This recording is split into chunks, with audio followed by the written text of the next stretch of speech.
So after this session, we'll all be able to build our own LLMs, right? Olusola? I hope so.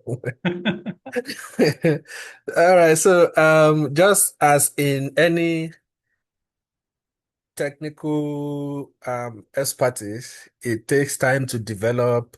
It takes some background information. It takes you to go back to some basic stuff and understand. But then developing an LLM is about three things: building, training, and fine-tuning. So I want to talk broadly on those. And then we'll see from there how I can share the zip file of both this presentation and some sample codes with us so that we can run them on our laptops and then change a few things. I won't be letting us write codes and I won't be writing any either. But I'll be giving you the codes and everything after the um this presentation. And the reason for that is for some reason, I'm wondering why do we want to do this? And the good reason is that we need to be in tune and in touch with the things that we want to do in this group in ELM, particularly because in the future we'll be having to use LLM to do some of the stuff that we want to do. So building, training, and fine-tuning. That's, I don't know why is it working? Yes. So to use an LLM, you either do via a public service like ChatGPT, like Cloud, like all of those, and then you are presented with an interface. Most of us just give it prompts without actually knowing how it was built, how it was pre-trained, and how it was fine-tuned. And you will see companies who specialize in maybe medicine, like or health services, preferring one LLM to another. It boils down to their understanding, thorough understanding of the foundational concepts of each of these LLM before choosing which one. Or if not in that technical area, prompting each of these LLMs and scoring them to see which one actually aligns with um, whatever they are doing in the company. So you either use the proprietary services or you run it locally. And Dr. Philip had given us a lot about how to do this. I was able to install Olama and put some stuff on it and then create an API from there. Fantastic. I love it. If you don't want to use that, you can use Lit GPT. There are several other ones that have been built for you to use. And then you just run it locally. You prompt it via the command prompt, or you set it up for API and then you use it on any other interface that you want. The third one is to actually deploy it to servers. Maybe you want to build your own, fine tune it and deploy. Either ways, it depends on the use case. No one is the best. Depends on the use case. You if you want to do general stuff and you don't have to fine tune your LLM, then you can use the proprietary services like the one we have been doing. Or if you are limited by cash or whatever it is, and you want to dive deep into um tuning parameters, seeing how it works and all that, you may want to run locally. And if you want to build another system that will be talking to an LLM, you don't want to pay for services of that and then be paying for API all over again. Then, and you have some resources, you can then use the third option, depending on the use case. So, what goes into developing an LLM? Number one is building. And by building, we mean writing the architecture itself.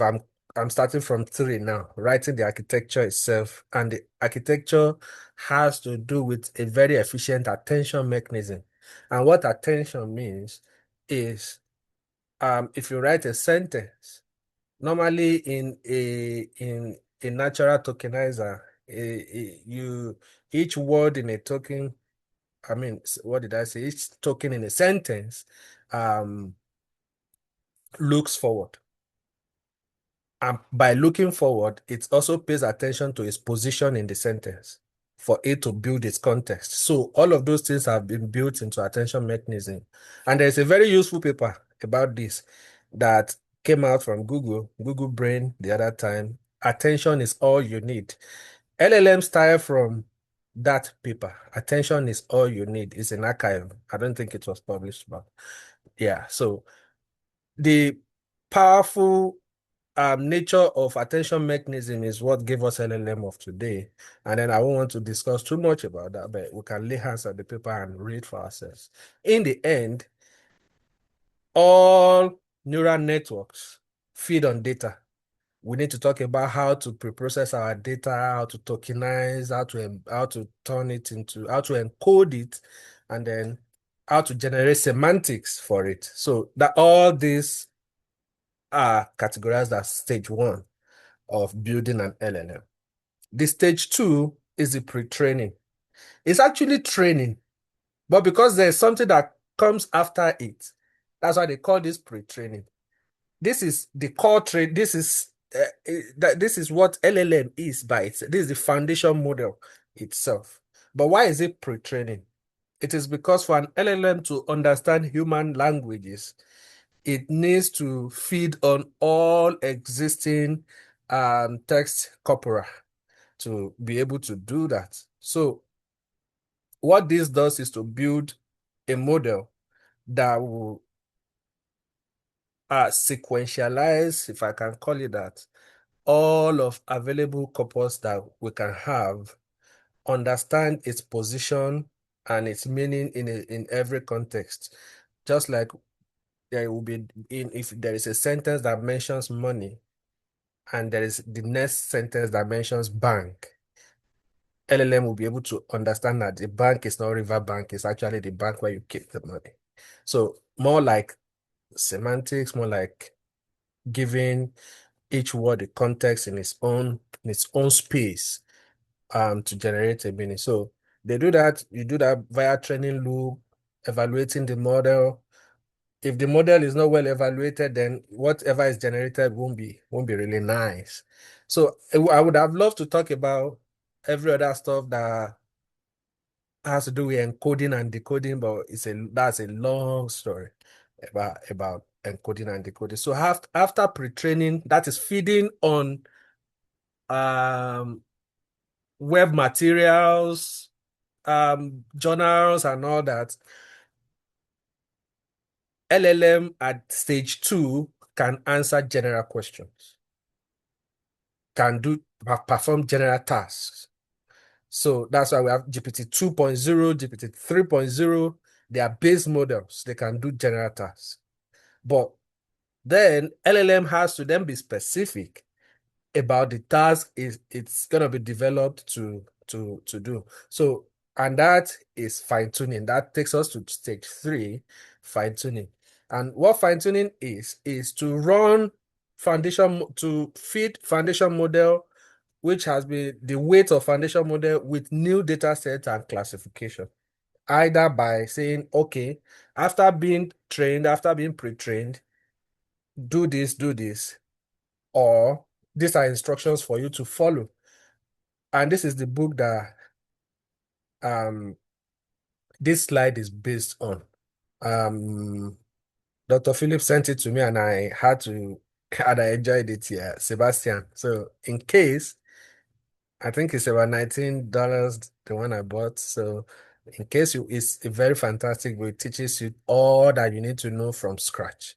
It will take you through NLP, Python, installing all of those things. Yeah. So stage one is building. For instance, the model is simply pre-trained to predict the next word. How does it predict the next word? This is a text sample. LLMs learn to predict one word at a time. And then the first input that goes into, when you type into an LLM, say, generate something for me about LLM, it finds its root. It first does subject, and then it says, okay, you are looking for LLM, then it starts from the word LLM, then scans through all that it has been pre-trained with and looks for the next probabilistic word. Of course, by probabilistic, it means if you do it 100 times, you might have 100 sequence of words, but it will still have almost the same meaning. So LLM scans through one after the other and then generates the next word and the next word. So by that, LLM really does not understand what we do, but it rather understands the structure of our language, the syntax and semantics of human language. So um all of this, maybe I will just skip because of time. So how do LLMs generate multi-word outputs? How it does that, if it starts with this, just as we have it down here, the next word becomes is, and then this is becomes the input for the next word. You see?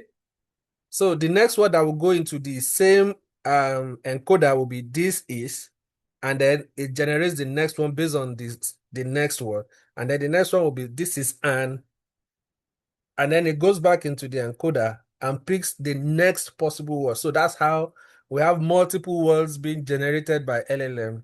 And this is a kind of task that previous NLP pre-processing or processing tasks were not able to do. They were only able to fill in the gaps, do zero shots, few shots, and the rest. So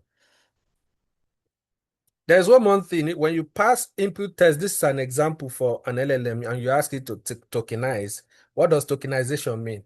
Tokenization is the conversion of human readable text into numbers, because numbers are what um, machines can actually work with. How does it do that? We have lexicons, various lexicons, grammatical vocabulary words that have been mapped to numbers.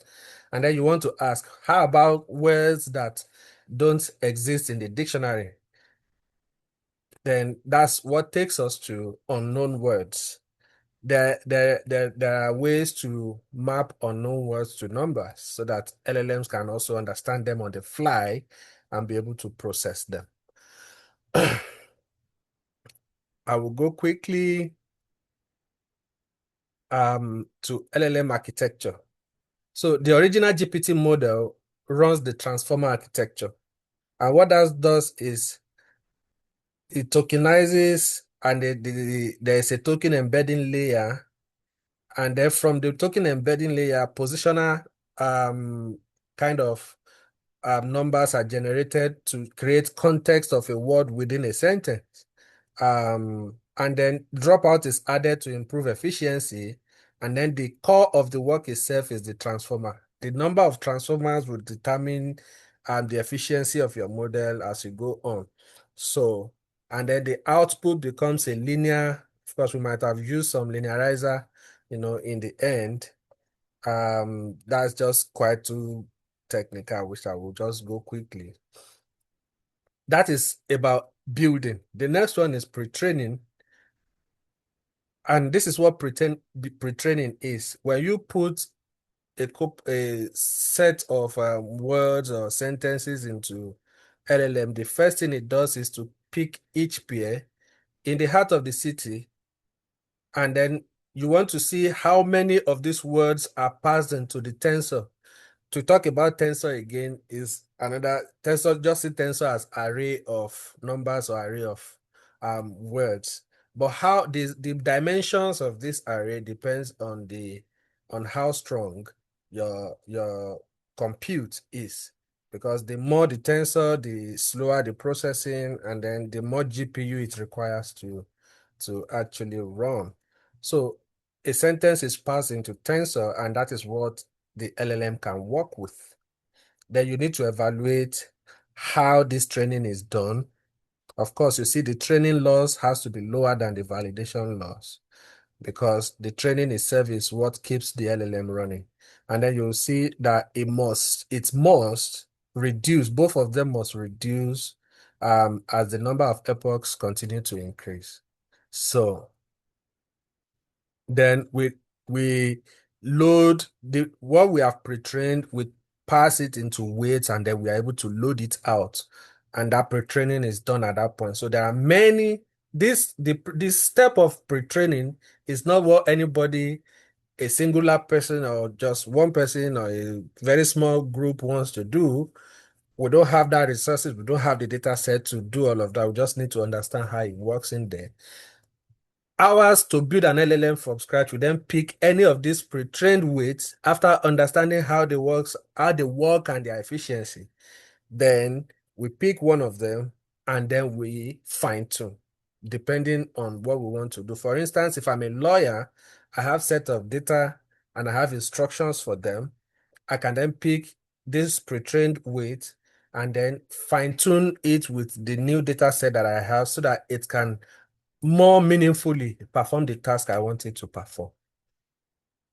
So that is fine tuning. So in fine tuning, it's either you do instruction tuning or classification tuning. For classification tuning, you have set of data set. Maybe you want your LLM to be able to do more accurately spam filtering. Then you need to have samples of spam emails and then labels that say, okay, at 0, it is not spam. At 1, it is spam. You feed it again into the pre-trained LLM to better understand how to perform spam filtering. For personal assistant, there are several ways to do that. And I think Anjali was the one that taught us how to use JSON efficiently. Will be, to do this kind of task, the personal assistant or instruction data set kind of task, we need to have a very structured format of passing our instruction into the LLM for fine tuning. So for instance, this is kind of JSON that gives instruction. A sample instruction is rewrite the following sentence using passive voice.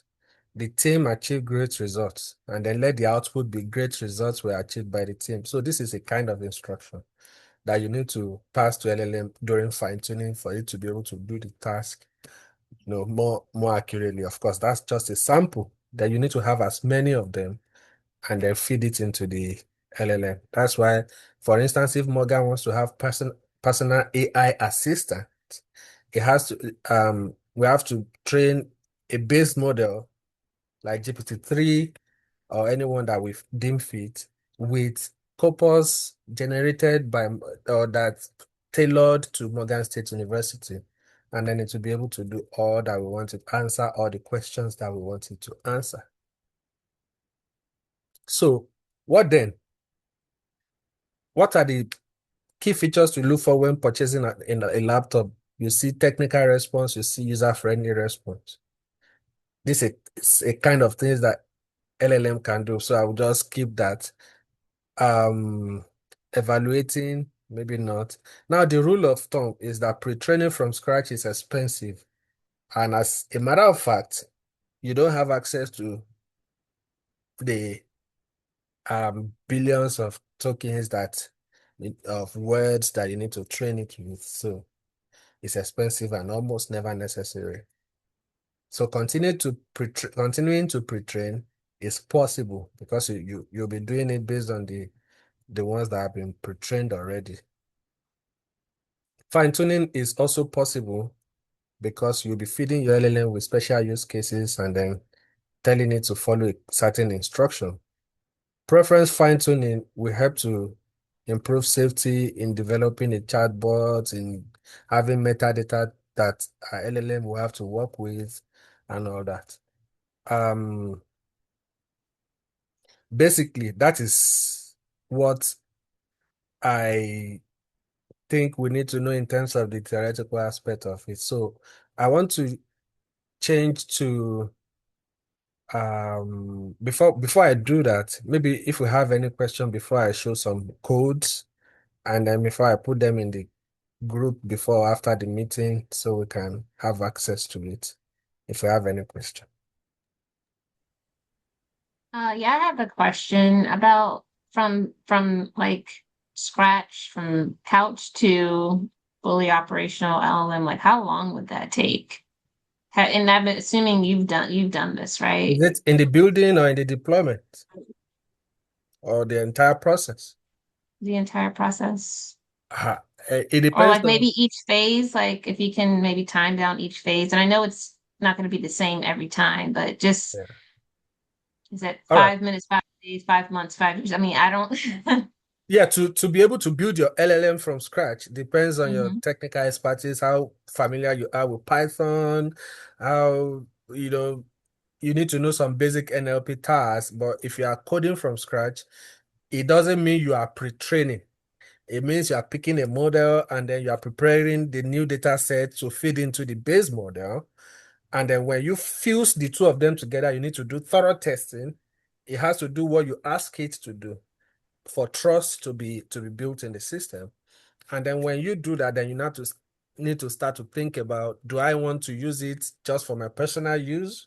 Or do I want to deploy it for a company? How well do they believe in what I do and all that? So the time frame is not really fixed, but then with a chunk of code, you'll be able to load in your model, pass in the new data set, fine tune, fine tune, fine tune, and then ask questions and see if it will respond correctly to the things that you want it to do. So the timing is not really fixed. It depends on how fit you are to go through the task one after the other. So for me, I think I've been attempting this for like 3, 4 months now, and I've just been able to load models and prepare data set and be able to do basic stuff. Fine, it's good. But am I okay with that? Is that what I want? Now that I know it, what then do I need to do with it? So all of this will be part of what determines what time you spend on it. Yeah. Okay. Yeah. I have a Thank you. question. Yes, please. Thank you for sharing what you're doing here. Yeah. When you're talking about fine tuning, Yeah. are you doing that through instructions to the local LLM? Yes. Yeah, we are doing it's not the local Hmm. LLM in it because some local LLMs have already been fine-tuned as well. We are Hmm. doing it to the base LLM. The Ah, base LLM is the ones that have been trained with um, sources from the web, from Google Scholar, from all of the things on the internet, basically.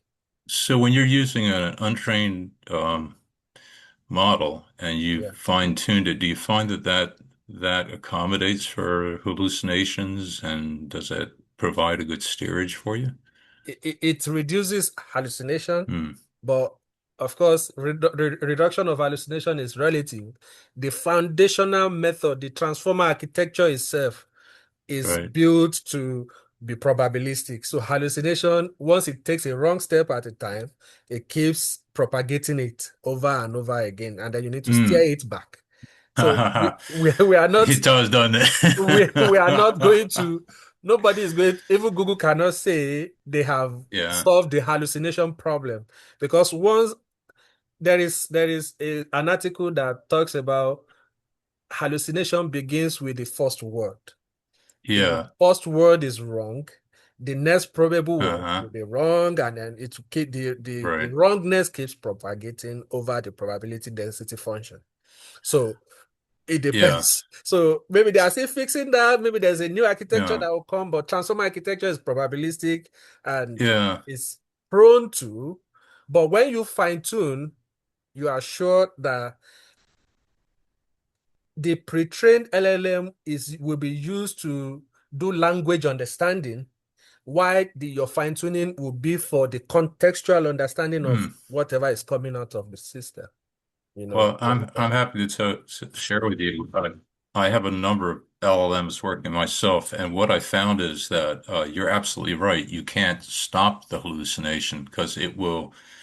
What my work with AI has called it a rubber band effect. It's always going to return to that lateralness it's got all that information.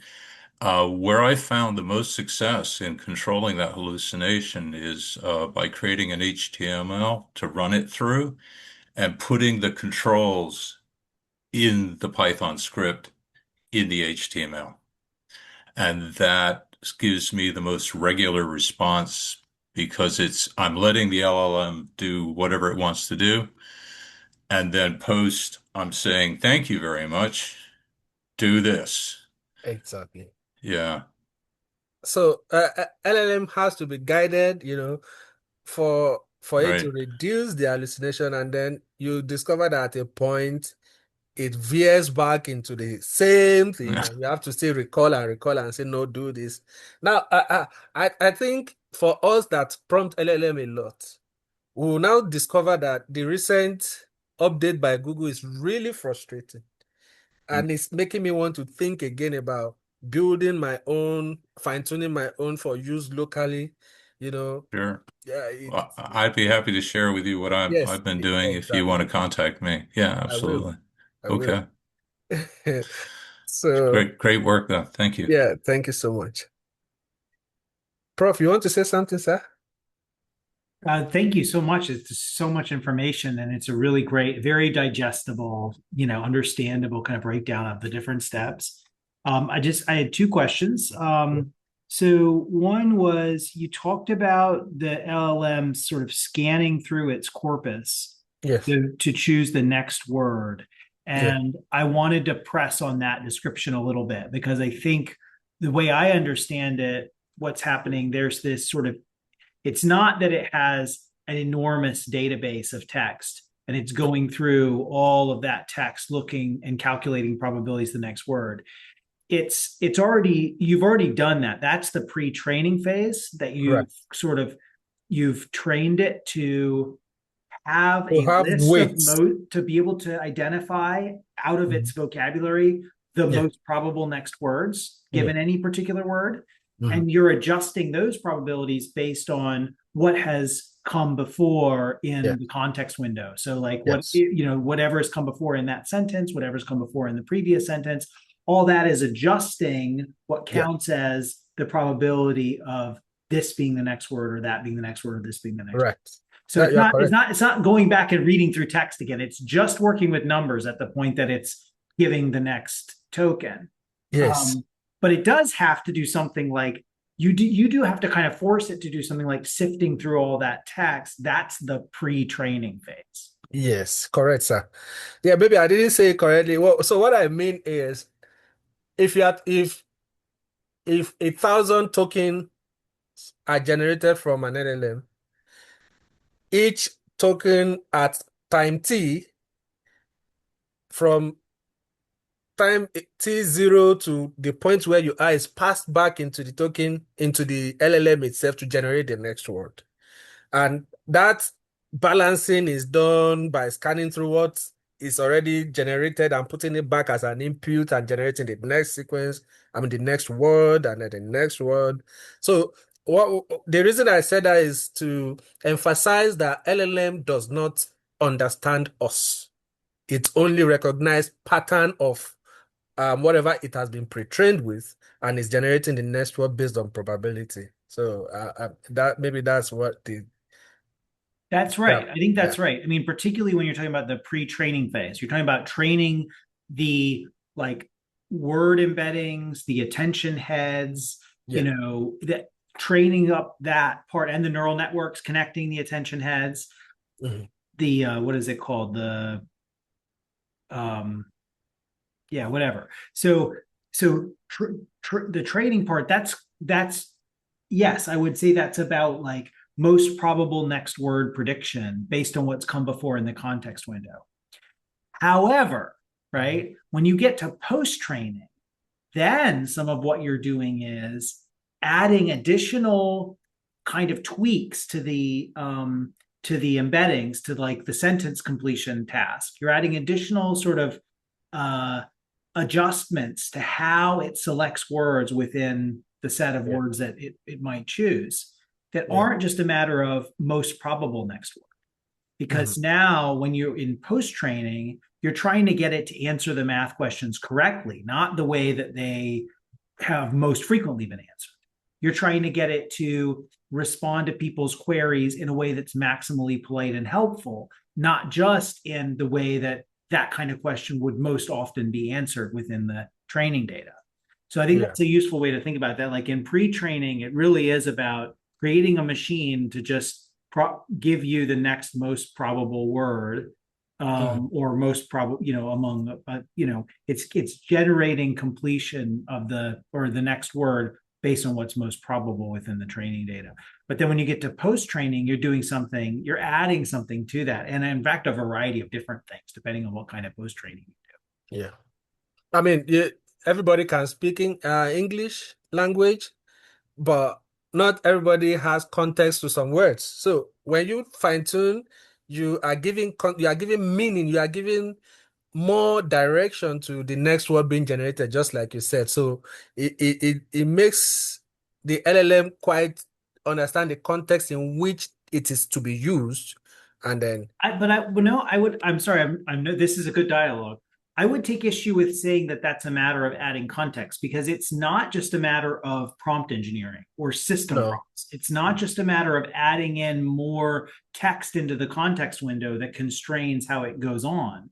It's rather you're changing the embedding space and the attention heads. You're changing like the number that's assigned to those next words, and you're making like the helpful words more probable, right? The helpful Exactly. sequences That's become it. more probable than they are in the actual training data, right? Like Correct. the racist sequences become less probable than they are in the original training data if you've done post training to try to weed out sexism and racism. So I think that's helpful. I mean, yeah, I really like your framing. Yeah. I also wanted to ask you where, I guess RLHF, reinforcement learning by human feedback, would be classified as the second kind of fine tuning. Is that right? Is it the Yes. instruction based fine tuning? Yes. Okay.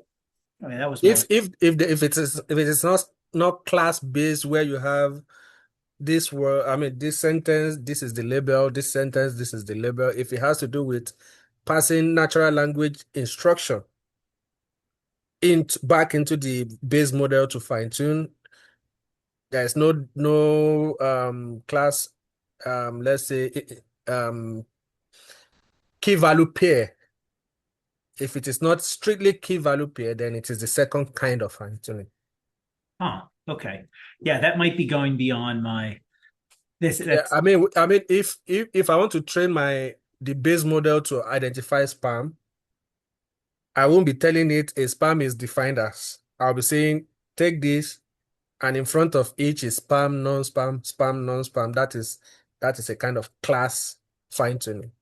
But Right. when it has to do with giving more instruction, take this direction and all that in a JSON format, most probably, then that is instruction fine tuning. It takes more natural language instructions and then you pass it back to the model. Okay. So Okay. Yeah. I got Yeah. just I guess a quick question. Are you looking at the difference between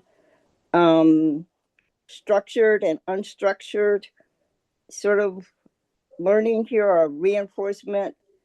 What exactly are you talking about? Because I'm looking at a difference between simply identifying whether something is spam or not spam versus in the large language model. I was thinking about that more as AI before generative AI, if that makes sense. Correct. One is supervised, the other one is Supervised, unsupervised, right? yes, correct. So So the instruction fine tuning is largely unsupervised. right. You'll give all the instructions back to the LLM to find its way, to find the pattern in whatever Pattern, yeah. yes. But that's why I was asking the question, because when you talked about spam, then spam seemed to be to me more of like supervised, where you have it identify, when it's spam and when it's not spam, as opposed to the sort of generative models that, as you say, predictive models or probability models. And so that's why I kind of ask the question because I was just kind of, when I heard spam, I went like, I normally don't hear spam in that context of large language models. So I don't normally hear spam with that. Okay. Yeah. So what I mean by that is when fine-tuning you do some annotation. In instruction set, you need to just give instruction on some kind of words or some kind of sentences or something to give more semantic space. I mean, more semantics to the embedding space of what you have already pre-trained. So it's not in terms of blank classification or um, unsupervised learning in particular. Yeah, one last statement and then I'm gonna. Yes. So hallucination always fascinates me. Because when the LLMs are pre-trained on such a large amount of information, how do we know it's really hallucination? Okay. It's Prof, you want to say something? one of those thoughts that crosses my mind from time to time. Well, I really liked Olusola's description of hallucination and description. Actually, if you can send us the paper you were referencing, I think that could be helpful. But I think you were saying like it starts with the first wrong word, right? Yeah. So like these are, they're just selecting, say, out of the top 40, right? If your top K is 40, they're selecting out of the 40 most probable next words based on their training, right? And with a little bit of tweaking due to fine tuning. And so, they're just selecting from that set. But suppose that they pick one just randomly, they pick one that really isn't relevant to the question that was asked.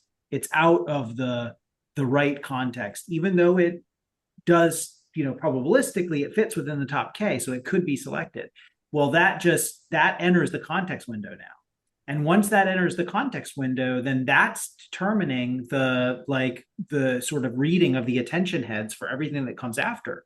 So whereas previously it was about cats, felines, right? Now it's about cats, jazz musicians. And now it's just gone off and it's telling you that you should teach your cat, you should give your cat saxophone lessons, or something like that, right? It's just gone way off base because of that first wrong word that entered the context window. I think that's just a brilliant description. I never thought of that before. But the good news is that that's why humans have to be in the loop. Otherwise, we would never recognize that hallucination even exists.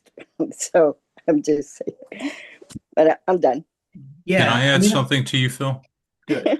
I think the other part is that the back end of the AI is driven to give you an answer. Yes.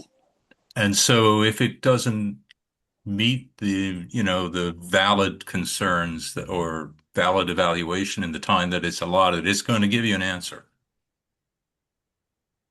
And I think my personal idea is that a lot of those hallucinations are caused because it's run out of time and it's ready to give you an answer. And so it creates what it wants to say to you the best it can. Yeah, I mean, not answering isn't really an option. No. It doesn't, but even then, Abstention, LLM is not really built to abstain. I mean, I don't know. Then something has to come, and then when you mention the first one, and then you see it's talking about a lot of things. I remember we went to Google Lab in California, and then this was first tested, and then when we got there, they asked me to prompt it, and I was saying, "Tell me about the last time I went to the moon." And then he started telling me all of those things that happened. That I went there with my cat and all that, and I'm like, "This didn't happen."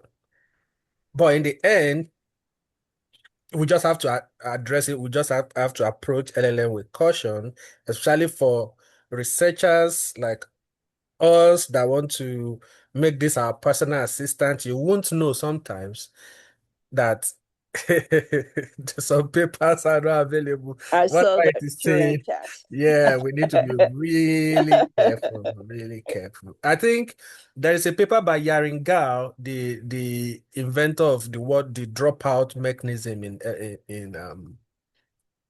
in neural network. The paper says in the nearest decade, LLM will be pre-trained on LLM generated content Right. because most of the things that will remain in the open space will be LLM generated and it will fail with time. So we should brace up for that. So it's a very interesting test that did empirical evidence that they presented in that paper. So but we just have to be careful about things, especially if you look at the way contents are generated now. You don't need to be experts in anything anymore. And then nobody to tell you this is not true, this is not right. It is LLM generated, it sounds right, and then you just want to keep it there. So, okay, human in the loop is very important. Yeah. Yeah. And being able to critically think. Yeah. Are local LLMs more likely to hallucinate? Well, I think the answer is no, except that, a lot of LLMs today, both local and non-local, interface with like APIs, they interface with tools, they interface with other sources of information. So if your LLM, either local or non-local, is hooked up to Google search and Wikipedia and whatever, and it can go look up information on the fly, it might be less likely to get information wrong about current events or things like that, because it can go gather information before it responds. That another way of saying that is that a lot of contemporary LLMs are RAG models. They're RAG models, retrieval augmented generation models. So the retrieval helps to reduce their hallucinations. Does that sound right, Olusola? correct. Yes, Prof. Yeah. I was going to ask about RAG. Yep. Good. So I will send it across when we finish the meeting. We have almost spent all the time. Did you want to show some code too? Yes, I Olusola? do. Yeah, so well, the codes are in chapters. So I'll just look at chapter 6 briefly, and it's about actually importing some libraries, TensorFlow, PyTorch, and all of those.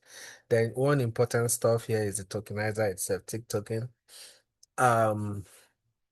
What it does is to break down sentences into the smallest possible, word, and then give it back to our code for embedding. So it started from chapter 1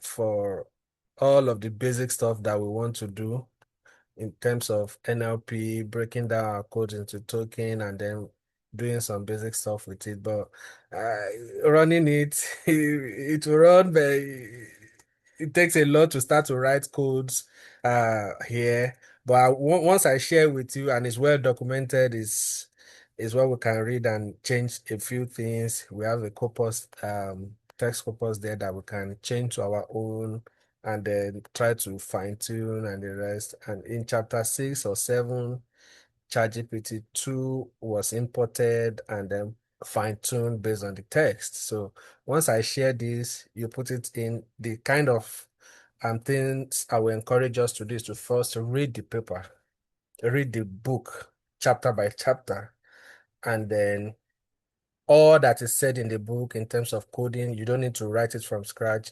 They're already in this chapter folder. So when it happens that way, as you are reading, you come here, you run it, and then you tweak it. That's how I learn actually. And then when you do that, you don't need to write any code. You build your LLM and then it will run. I've already done mine from 1 to 7, and it's really interesting. So That's I don't know. amazing. Is that, I imagine this is coming from a text archive on the web, or that's somehow made available through the book, right? Or you're borrowing Yes, that yes, code from. that's how I got it. Cool. But have you also annotated it in addition with your own stuff, or are the annotations the same ones that sort of come up? I've already changed some some. I just copy some stuff online and then I put it in. Actually, once they give you things to fine tune with, they give you other options of corpus, maybe in law, in religion, in philosophy.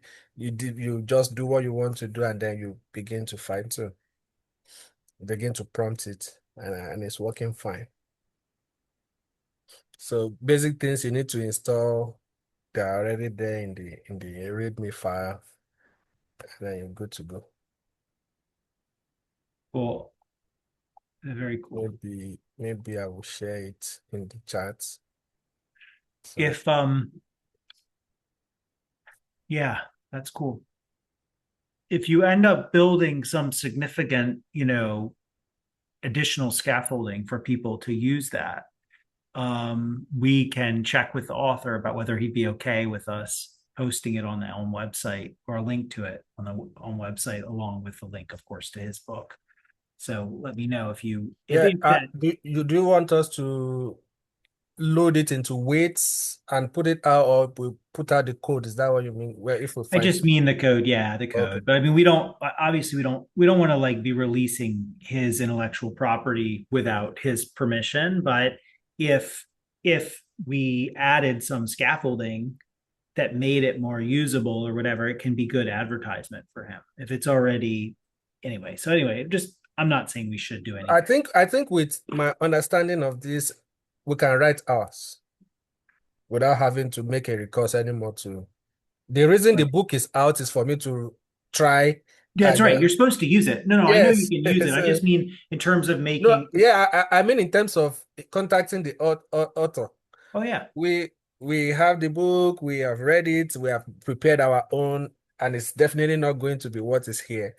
It's going to start from the beginning. It's going to be a contained code, not in chapter by chapter like this, and then it will do what we want to do. Yeah. Okay. Cool. This is really fun.